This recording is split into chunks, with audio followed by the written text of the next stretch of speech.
a chuté de 8,3% selon le ministère du Logement.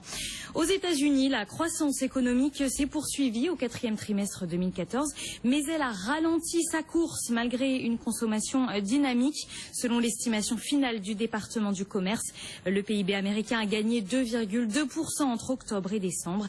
Les analystes espéraient légèrement mieux, Grégoire. On va en parler justement avec Grégory Volokin, qu'on retrouve à New York, le président de Mescard Financial Services. Bonjour Grégory. Bonjour. Merci d'être avec nous. On vient d'avoir aussi la dernière estimation de l'indice de confiance du consommateur calculé par l'Université du Michigan. Donc le chiffre est un peu plus élevé que prévu, même si on est en baisse sur cet indicateur par rapport au mois de février. Sur le PIB, là, comment est-ce que vous expliquez? On attendait une révision légèrement à la hausse, 2,4%. Pourquoi est-ce qu'on ne l'a pas eu au final, Grégory? Parce qu'une fois de plus, les analystes se sont trompés. Ils avaient sous-estimé la reconstitution des inventaires. Il se trouve que les inventaires aux États-Unis ont cru un peu moins rapidement que prévu. C'est la seule chose qui explique ce chiffre à 2,2%. Autrement, tout le reste est exactement en ligne de ce qui était attendu, et notamment la consommation avec une croissance de 4,5%, ce qui est une très très bonne croissance annuelle pour le consommateur américain. Bon, justement, à propos du consommateur, là, je le notais, effectivement, cet indice de confiance, dernière estimation, là, qui ressort un petit peu au-delà des attentes. On est en baisse par rapport à février, mais au final, c'est quand même un petit peu mieux que prévu sur le mois de mars. C'est mieux que prévu. De toute façon, ce qui compte, c'est d'être à des niveaux très élevés, parce que 93%, c'est un niveau élevé pour la confiance du consommateur. Et ce qui est aussi bien, c'est que, comme vous le dites, c'est le chiffre du mois de mars, c'est un chiffre donc très récent. Le printemps vient, le prix de l'essence est resté très très bas, le niveau de l'emploi s'améliore pratiquement quotidiennement, donc le consommateur américain n'a pas vraiment de raison d'avoir le vague à l'âme en ce moment.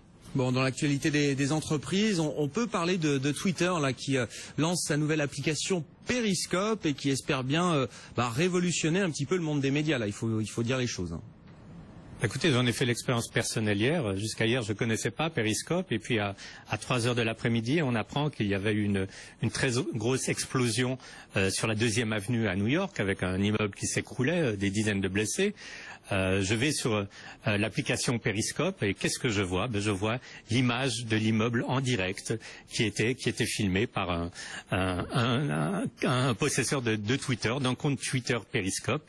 Qu'est-ce que ça veut dire? Ça veut dire qu'actuellement, maintenant, ça devient un peu le journaliste citoyen. Si vous avez cette application sur Twitter et que vous voyez quelque chose d'intéressant, vous pouvez directement, non seulement le filmer, mais surtout l'envoyer par streaming, live, en fait, comme une émission de télévision. Et je pense que non seulement que c'est révolutionnaire, mais que ça va impliquer beaucoup de changements sur la façon dont les médias et les informations vont être produites dans l'avenir.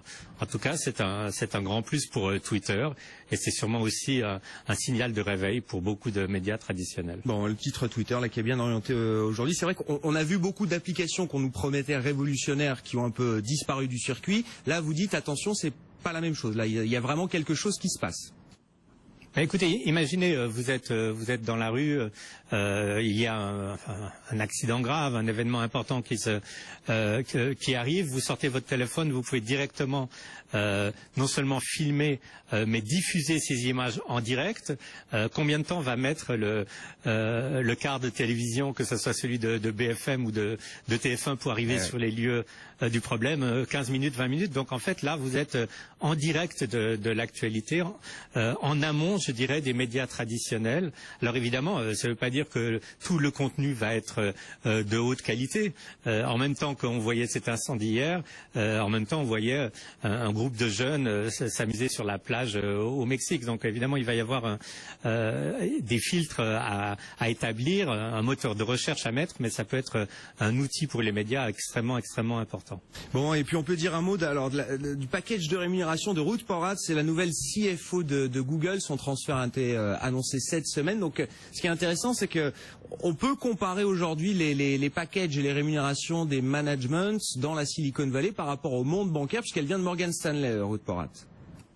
Oui, alors vous vous souvenez, pendant des années, on a tapé sur les banquiers, on disait ces banquiers qui gagnent tellement d'argent, et c'est vrai, les banquiers gagnent énormément d'argent, surtout aux États-Unis, mais il faut mettre maintenant les choses en perspective avec justement ces compagnies telles qu'un Google ou qu'un Facebook, et l'exemple c'est Ruth Porat. Ruth Porat, elle était donc le Chief Financial Officer de Morgan Stanley, elle gagnait tranquillement ses 5 à 8 millions de dollars par année, son patron gagnait tranquillement ses 20 millions de dollars par année. Hop, elle se retrouve chez Google, 70 millions de dollars. Donc c'est non seulement un salaire, mais aussi évidemment des options, des actions. Mais ça montre qu'en fait l'écart est vraiment en train de se creuser entre la finance traditionnelle, même de très haut niveau à la Goldman Sachs ou à la Morgan Stanley, et des compagnies qui ont des moyens extrêmes à la Google, à la Facebook et bien d'autres.